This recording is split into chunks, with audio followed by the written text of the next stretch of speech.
President Trump tweeting that he wished he picked a different attorney general after reports surfaced that he pressured Jeff Sessions to rescind his recusal from the Russia investigation. The Fox News senior judicial analyst, Judge Andrew Napolitano. Just amazing revelations being made in the last 24 hours. Incredible pressure is being put on the Attorney General. Now, I understand that this pressure has been put on him before and that he twice submitted letters of recommendation after the president... Resignation? Yes. Right. And the president took those letters and wrote rejected and had them hand-delivered back to him. I don't know if the president would reject it this time around. Now, 2020 is hindsight. He should never have accepted the appointment as Attorney General. Or... once he decided to recuse himself, he should have offered his resignation right then and there, because he is a witness in more than one aspect of Bob Mueller's investigation. And you can't be a witness and the boss of the prosecution investigation in which you are a witness at the same time. Obviously, it's hindsight, but should he have brought that up during the interview process? Yes. Yes, he should have. What he really should have done was said, you know what, I'm going to stay in the Senate. This has been a lifetime dream of mine. It's tough to do because almost all lawyers in this end of things, in the public policy end of things, would love to be the Attorney General.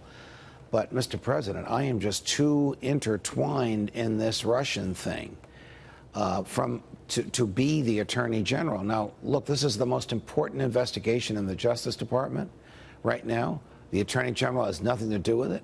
Every time the president meets with DOJ officials, the Attorney General is not there. There's the impression that he's not running the Justice Department, and the president is entitled to an Attorney General he can talk to freely, and that runs the Justice Department the way the president wants it run. Now, this pressure, is it enough now? Apparently, it has caught the eye and attention of Robert Mueller. What are the legal ramifications of President Trump pressuring Jeff Sessions or being upset at him? I mean, is there some sort of ramifications? A great question. Can the president pressure the Attorney General to leave office? Yes. Can the president fire the Attorney General? Yes. Can he do that because he wants another Attorney General, one that he can talk to, one that runs the Department of Justice? Yes. Can he do it because he wants to influence the outcome of the Mueller investigation?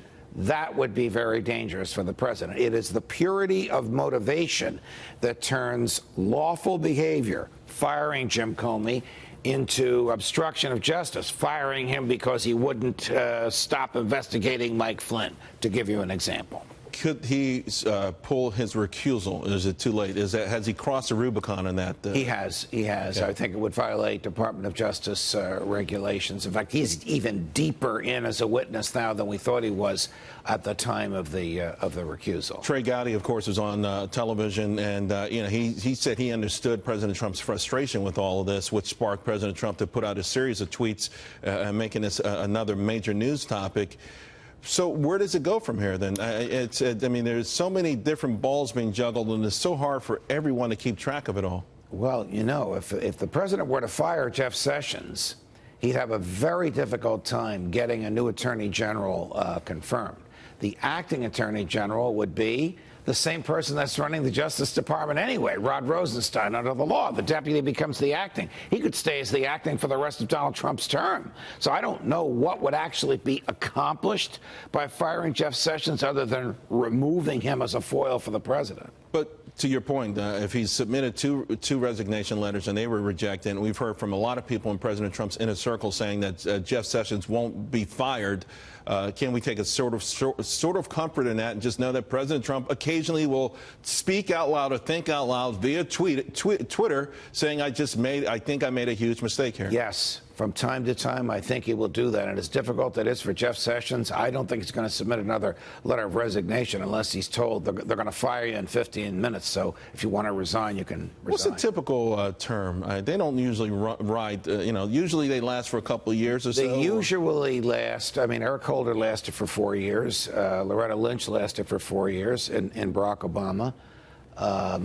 John Ashcroft lasted for 4 years, the first term of George W. Bush. He had 2 attorneys general in his second term. It's usually 2 or 4 years. Right. So it wouldn't be uncommon then at some point, perhaps next year, if Jeff Sessions were to gracefully bow out. The time to do so would be whenever the Mueller investigation is over, either by exoneration or by prosecution or however it ends. This doesn't change, though, the Mueller investigation. No, but a new attorney general would, because a new attorney general would not have that conflict and would remove the need for a special counsel. The president knows that. The Senate knows it, too, and that's why no new attorney general is going to be confirmed until the Mueller investigation is concluded one way or another. Judge, thanks a lot. Really appreciate it. Anytime, Charles. All right. Always a pleasure.